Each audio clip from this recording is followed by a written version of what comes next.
Hello and welcome back to another update as we cover the latest developments throughout the front line in the Russo-Ukraine war. We start out here in the Donbass region where we see the Russians have advanced in two different sections of the front line. To the west of Avdiivka, the Russians have expanded their zone of control west of Ternenke. With an armored assault launched by the Russians, they managed to capture one fortification of the Ukrainians west of Ternenke. This indicates that the Russians are looking to capture the fortifications here to the north of Nitailova. To get a better understanding of this development, we'll have to look at the central parts here to the west of Pervomaiske. The Ukrainians have fortifications to the north and to the south of the villages of Pervomaiske and Nitailova, where they have several layers of fortifications, all prepared for any sort of attack from the Russian side. The weakest link of the Ukrainians in this section of the front line is actually the northern flank, because their fortifications are pointing towards a southern direction. We can see this by the fact that there are forest lines behind the fortifications. That means that the Ukrainians would be looking in an outward direction away from the forest lines. With this, the Russians can launch assaults here to the north by the road itself connecting to Nenke here to the west, where they can then launch attacks behind the Ukrainian fortifications, allowing them to flank the Ukrainian fortifications and launch attacks from behind. This would allow the Russians to gain an advantage when storming these fortifications compared to storming them head-on from the south. Therefore, if the Russians manage to push onwards and capture these fortifications, they'll be able to overlook the northern flank of Pervomaiske. Combining this with assaults, they could launch and flank the Ukrainian positions within this village itself. To the back of the village, the Russians could launch an attack from the north, going down and crossing over the river line, which is shallow here to the western parts of the village, and flank the Ukrainian positions there, cutting off the connection between Pervomaiske and Nitailova. The Russians have shown that their best advantages they gain is by flanking and entering behind the Ukrainian positions within the village itself, as they did with the very eastern outskirts of Pervomaiske to now the central parts of the town. And with this, they could be able to push to the backwards parts of it if they manage to capture the fortifications by flanking them from behind.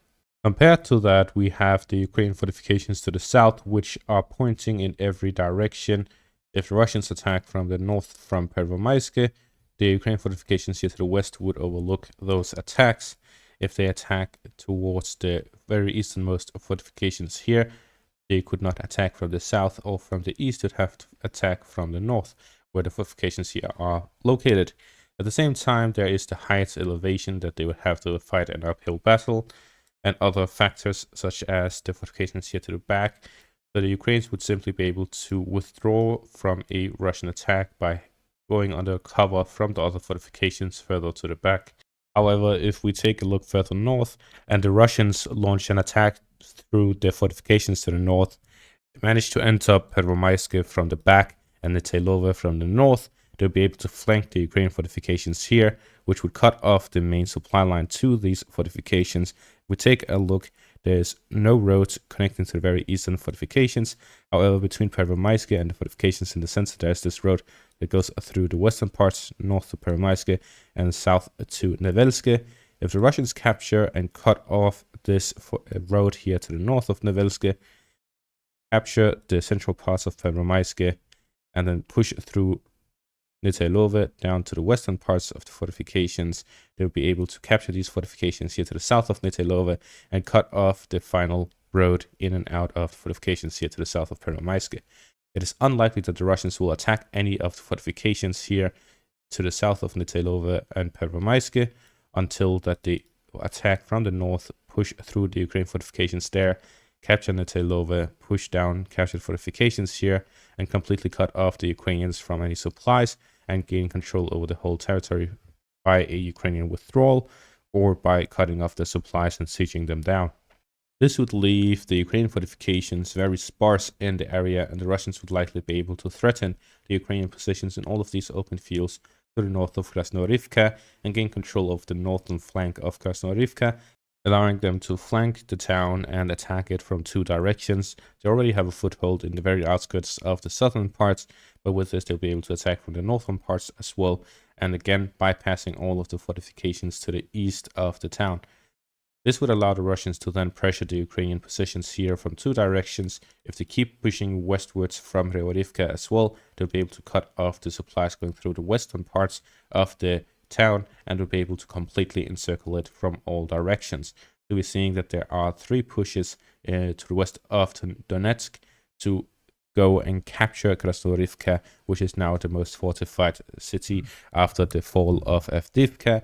And with this, the Russians would be able to bypass it, cut off its supplies, and start a new siege towards this town from multiple directions after the capture of all of these localities, which would likely take a few weeks or months, unless the general situation of the front line changes. You see here to the north of Orlivka, east of Semenivka, the Russians have gained full control over the fields to the east of the village, and with this the Russians would look to either storm Semenivka itself from the low grounds towards the fortifications, or relocate their forces to push through Berdeshi and attack from an even ground towards the Ukrainian positions in Semenivka and try to flank the fortifications from there. There could also be some DRG units or others infiltrating the Ukrainian positions within the village, which would allow the Russians to gain the upper hand. The current fighting is very positional, heavy artillery taking place, and it seems that the Russians are focusing here to the north and the south as two different entities, where the southern parts by Ternenke, the Russians are looking to gain control over the fortifications, and in the north, the Russians are looking to gain control over Berdishi and Semenivka. We then move on to the Bakhmut direction, where after the capture of Ivanivsk, fighting continues in the area as the Russians are looking to advance further. Where exactly the main push is going to be taking place is not clear, but we do see that here to the north of Ivanivsk, the Russians have made another advance here to the east of the fortifications. If the Russians are looking to push straight through these fortifications, through the road and railways, possibly bypassing the fortifications by moving through the forest area and gaining control over the area here to the north, would likely be able to bypass the fortifications here to the south by moving through the forest area and gaining the high ground, as well as avoiding direct view from these fortifications at the outskirts of the forest areas. With that, they will be able to gain full control over the northwestern parts of Ivanivsk from the railway and down to Ivanivsk towards the canal. After this, they'll be able to launch attacks towards Jezhev Yar. At the same time, they'll be looking to flank the Ukrainian positions to the south of Ivanivsk to gain further control over the area east of the canal and align the front line towards the canal, from Bakhmut towards the canal, all the way up to the north. So we would like to see an intensification of fighting by Bohdanivka, Kalininya, and Hrorivka as well to expand this zone of control along the canal line. As the fighting continues along the front line, there's been multiple long-distance strikes by both the Russians and the Ukrainians. The Russians over the past 3 days have launched massive missile strikes across all of Ukraine, where they've hit oil depots, military factories and companies, decision-making centers, command and control. Pretty much every military target there is across Ukraine, they are hitting every night. And there's also hitting of the electric grid, leaving entire cities and regions with limited or no power.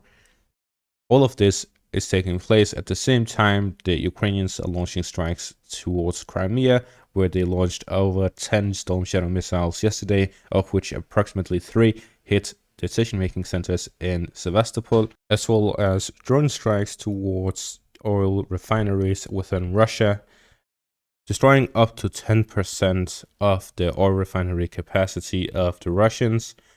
I'm not sure how long it will take to rebuild, etc. But with this, we see that there are numerous strikes on oil depots and refineries on both sides. And this is going to be a hit towards the Russian export, but for the Ukrainians, it will be a hit towards their combat capability. The Russians may be entering into a new stage of the conflict that isn't based on the battle of attrition, and that would be the upcoming summer offensive. And in this, we would be looking at a massive offensive in which the Ukrainians, without the short-term supply from the oil depots and ammunition depots being hit over the past few days, the Ukrainians would be in a very difficult situation.